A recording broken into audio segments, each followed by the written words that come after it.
Hi guys, my name is Nick Broughton and Black Lives Matter. Before I jump into my Randomfish review, I want to take a moment to say to everyone out there that I hope we're all staying safe, and I hope that with everything that's currently going on, not just in the US but in the UK as well, that we are all doing our best to not only keep safe but to help safeguard and put an end to the suffering of an entire generation of people, not just in one country but across the entire world. So with that being said, I will obviously not put this as part of the marketing for this video, but I will say that obviously feel free to donate, go to various charities and donate. If you can't do that, please sign petitions. Please look up on Black Lives Matter on the website, and just in general, make your voices heard. That maybe we can put an end to this level of racism and hate throughout both of these countries. I'll be honest, the UK and the US seem to be the only ones that I've actually seen a lot of recently. I don't know quite how the other countries are handling this, but I will be honest, I'm kind of focused on those two, really. In fact, I'm more focused on the UK than I'm even focused on the US sometimes. Mainly because this is where I live. But, like I said, educate yourselves, sign petitions, give money if you can, and do not forget those names of people. Anyway, switching from somber to Randomfish review time. So, how exactly was I going to do this? Last time I spoke about this show was on Wednesday, when I'm talking about the first couple of seasons. Now, I want to talk about the remaining seasons because there's only 2 more left, really. The least that I saw on Netflix, that's how it was presented to me.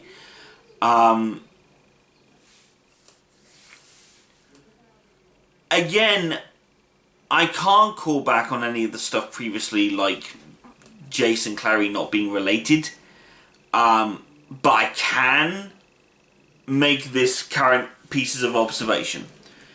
Number one, the whole Queen of Hell thing, really? That's what we're going with, is it? Okay. The fact that she was Adam's first wife, okay, that's kind of weird, but okay. Then we get to the Mark of Cain stuff. And before we even get to that point, we get the rise of Jonathan, the actual brother of Clary. Bear in mind, the reason why the whole Jace and Clary might be related thing even happened is because JC, or Jace as he ends up being called, had names that were had initials that were slightly similar to Jonathan Christopher, aka Clary's brother, the one that supposedly died, according to Clary's mother at the time. And Jonathan sort of just turned up and was sort of this overly burnt being from a hell dimension, Edom it's called. Eden. I mean, come on. Help me out here, people. But here's the thing that makes me laugh slightly.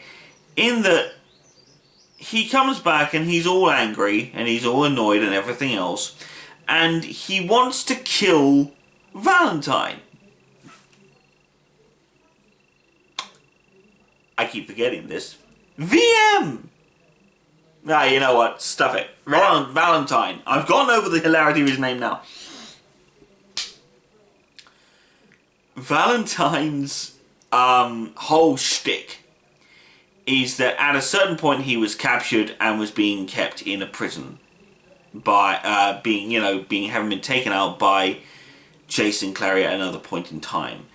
But someone at some point paid him off, and he ends up face to face with his other son, with his actual son, whom he not only tortured and filled with demon blood, but then sent to live with the boy's psychotic mother, who was a permanent resident of Edom, and so drove him insane because he was subject to pain for his entire life.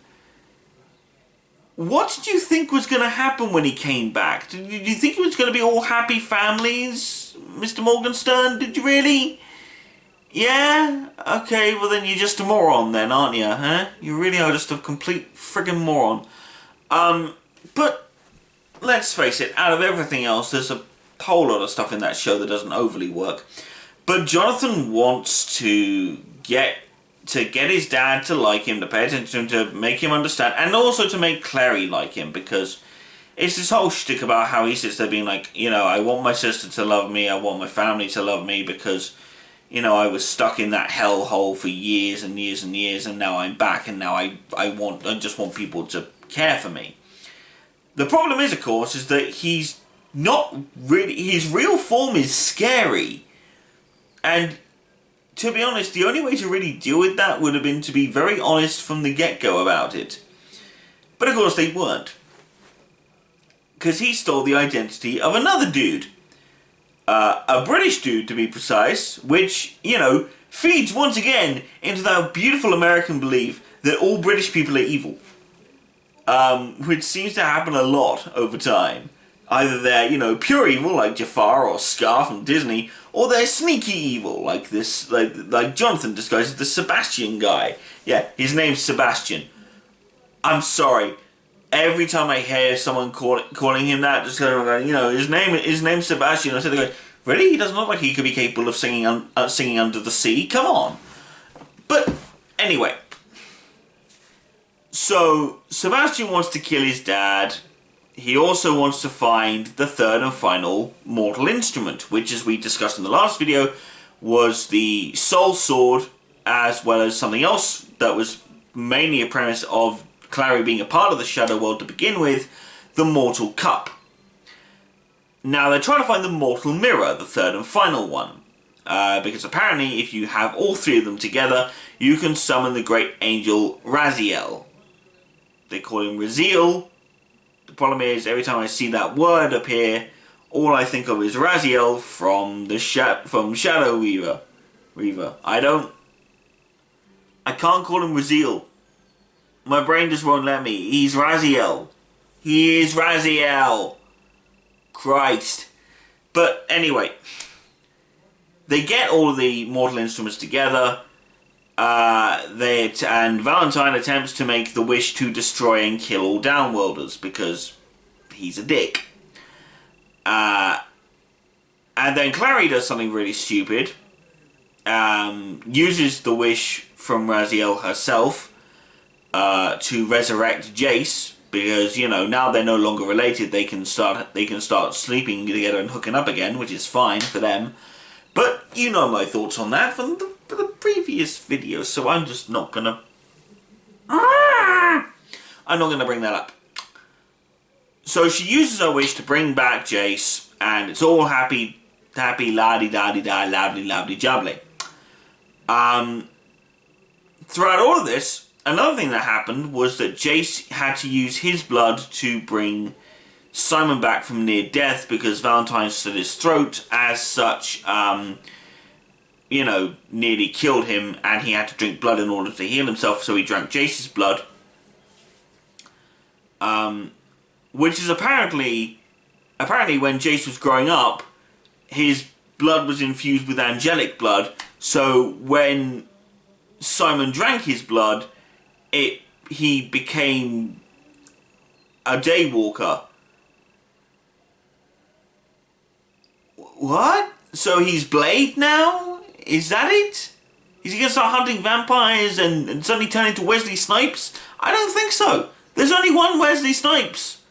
And he was pretty friggin' awesome in those Blade movies. But again, detour. Slight detour. But of course, Simon becomes a daywalker and starts running around being all happy-dappy about it. The reason why I bring him up at all is that the queen of a group of fairies known as Seelies in this world ends up giving him a mark on his forehead because he's a daywalker, he can survive getting this thing. So of course, what do we get? We get this mark attached to him, which, as I produced before, the mark of Cain. Apparently, you know, God didn't punish Cain for killing Abel, the Seelies did. Okay. What? That seems a little, weird. Again, this may all come from the fact that I grew up in church and that I grew up with a Sunday school and all this sort of thing. But I mean, is it just me, or is anyone else a little sick and tired of this whole mentality of going, oh yes, the Bible stories were true from a certain point of view? Like, that works in Star Wars. It works in Star Wars. It does not work here. Kindly stop it. Because if you don't stop it, I'm going to shoot somebody. I actually am. I'm kidding, of course I am. But, anyway. Simon is given the mark of Cain, which apparently knocks people away when they try to hit him, and then kills them if they try to kill him. Okay, that's weird. Why would that be something that they would give Cain after killing his brother? Or is giving him the mark why he killed his brother? Okay, whatever at this point. So many questions were running through my mind at that point. We then also get various things involved in all of this, up to and including, bizarrely enough, a lot of stuff such as, for example, we get the rather interesting stories surrounding Magnus and Alec. Magnus Bane's still my favourite character in this show because, well, not only is he a warlock, but he's also incredibly badass, and I really do enjoy him being around. But anyway, that's neither here nor there at this point. Here's where stuff starts to get a little weird. Jonathan turns up in a vague attempt to try and get everything right. At which point they... Valentine is, taken out of the picture. He's killed by Clary, who then uses her wish to bring back Jace. Before all of this went down, Jace and Jonathan had a fight on a bridge where they all ganged up on him, and Jace killed Jonathan, sending him crashing into the river. Jonathan then ends up crawling onto a beach and says "Mother" as he dies. His blood trickles out and creates the symbol of a pentagram, which then opens up a portal to Edom, which releases his mummy out into the world, his mummy being Lilith. Lilith then wants to try and resurrect Jonathan by getting people to kill people, then making them spill their blood, and it has to be 33 in order to do it. Okay. Again, this feels a little weird. I don't quite understand the rules of this world. Please, could you explain the rules a bit more when you're doing this stuff, please? About why you need 33? You know, maybe you could have a little less or something like that. I don't know. But this is all very, very stupid, and she ends up being able to resurrect him, and of course they resurrect him, and he's a completely different actor. Because, of course, he's had his real face restored, so it's a completely different actor. I mean, I'll be honest, the only show I think I'll ever give credit to for figuring out how to change actors for the same character is when it's Doctor Who. And, frankly, I think they're the only people that can actually get away with that. I think that excuse is a pathetic one that they used. But, still, at the end of the day, it seemed pretty cool. And of course, all Jonathan wants to do is to get to know his baby sister and everything else. And oh yes, when Lilith was bringing back her beloved boy, she used a little bit of magic to write a rune. Like I said before, they have runes all over them to give them certain abilities and all that sort of thing. there's a rune on Clary that connects her to Jonathan, meaning that if she gets hurt, he gets hurt, and vice versa. Meaning that no one can actually kill him. Which is weird. And then, to put the final nail in the coffin of the show, because apparently they had to wrap things up, Clary's runes are being taken away every time she creates a new rune because she broke the rules or defied the will of the angel or some such. And apparently now she's losing all of her abilities, and when she loses her final rune, she'll lose all memory of the Shadow World and she'll forget everything and everyone in it. I have questions, sir. The first question being this: what about the people who were a part of her life before this?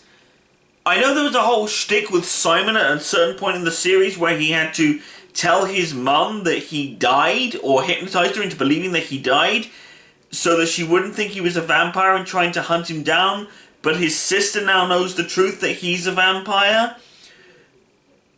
The fact that her mum got killed by a character, a creature from the Shadow World, a demon that possessed people and killed her by possessing people. The fact that her own dad belonged to this group of creatures called Shadowhunters and tried to wipe out all beings. You're erasing the memories of the Shadow World, but do you really... Did you replace the memories of how her parents died? Did you replace the memory of how Simon disappeared from her life entirely? Were people meant to fill in the blanks? I don't know. Because again, nothing is explained. It is not explained. And there are certain things that I can deal with not being explained. For example, when it turns out that all of her memories are being erased, I kind of originally took it to mean that, okay, they're just rewriting everything in her head. That's all that was. But as I watched the episode more and more, it really started to hit me that there are certain things that I didn't know if they were actually going to be able to carry that through. And the more, again, the more I thought about it, the more I didn't like the erasing memory storyline. And while I understand that there's this weird thing now where we're not allowed to kill off main characters without good reason, or at least, you know, we can't do it anymore because it's too predictable storytelling, blah blah blah. But why not? You know, I'm sorry, but the way Clary and her brother were linked, it gave you the perfect opportunity for them to for that to be the end.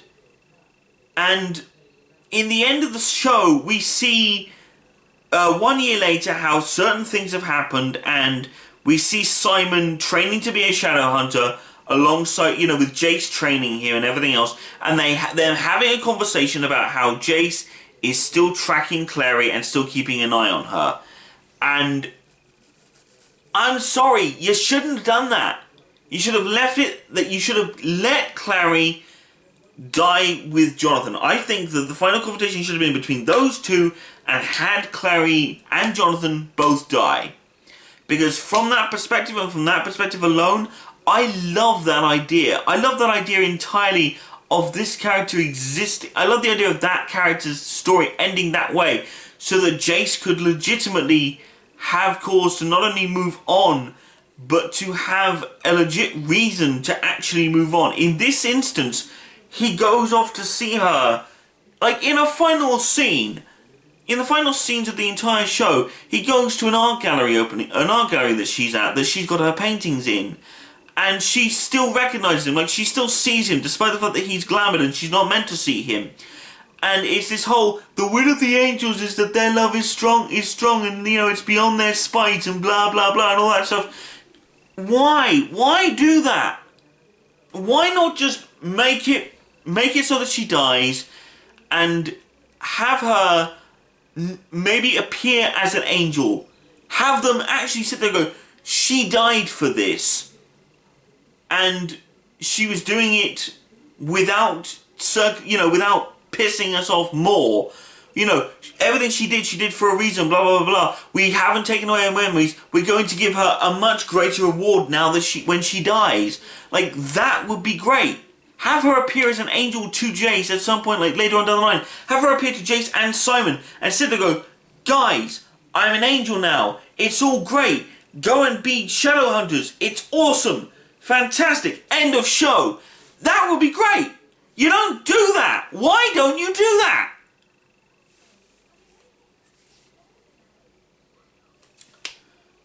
The way this show is trying to show itself in that it's trying to have all of these characters across all of these situations, and you have these various plot lines that all intermingle. For example, in another one of the seasons, I forgot to mention this, you meet Magnus's father, Asmodeus. You meet him for the first time, which is very cool. Magnus and Alec get married, which is great to see on screen. The Seedy Queen is revealed throughout the rest of the show, and she's this incredibly manipulative pain in the arse that, you know, has lived for thousands of years.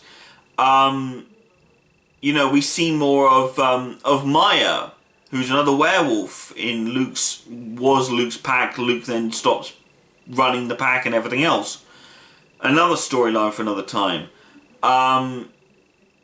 You know, we see more stuff involving a crazy witch who has this girl that she's kidnapped. Or this girl whose mother she manipulated into giving her a favour and gave birth to this little girl, you know, who's now, you know, Magnus's responsibility along with another warlock. But, you know, she absolutely hates that and wants to get the child back at all costs. And, you know, she's slightly insane and wants the kid back, you know, with all of that sort of stuff. You know, there's a different guy who becomes the High Warlock when Magnus is taken out of the position, who's an absolute dick. You know, all this stuff just gets intermingled. The problem is that all that stuff, all that side stuff, is great. The Seedy Queen being manipulative is great. The building of the world building that we get in this, is not terrible. It's not fantastic by any means of the imagination, but it's okay. And it does its job. And it does its job slightly well. The thing that gets me is the main plot is not just this big, you know, fantasy-based story thing. It's trying to combine the epic fantasy stuff with the teenager in love stuff. And I get it. We have to have, you know, people might want fantasy stories with teenagers and they fall in love and all the complicated feelings that come along with that and all that kind of stuff. And I mean, I have nothing against it per se. It's just that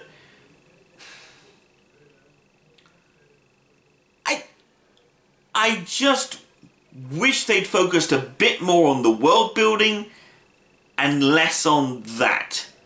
Is all. That's all I'm saying. That's mostly a nitpick, I have to say, but at the same time, the reason I nitpick shows like Shadowhunters is that it's very interesting to watch. And I have to say, I do enjoy watching it. And I did enjoy watching it for the longest time. And most of that hasn't left for me. But those are just my opinions. I, of course, beg you to watch Shadowhunters, the Mortal Instruments, for yourself. The actual series, I've watched it on Netflix, so if you've got Netflix, it is on there. I don't know about other streaming services, I only know about Netflix, so please do check that out there. If not, it might be available on DVD somewhere. Again, I'm not sure, you're going to have to check that out for yourself. And with all that being said, check out the show, watch it, see for yourself, comment below whether or not you liked it, and all that other stuff. With that being said, Randomfish out.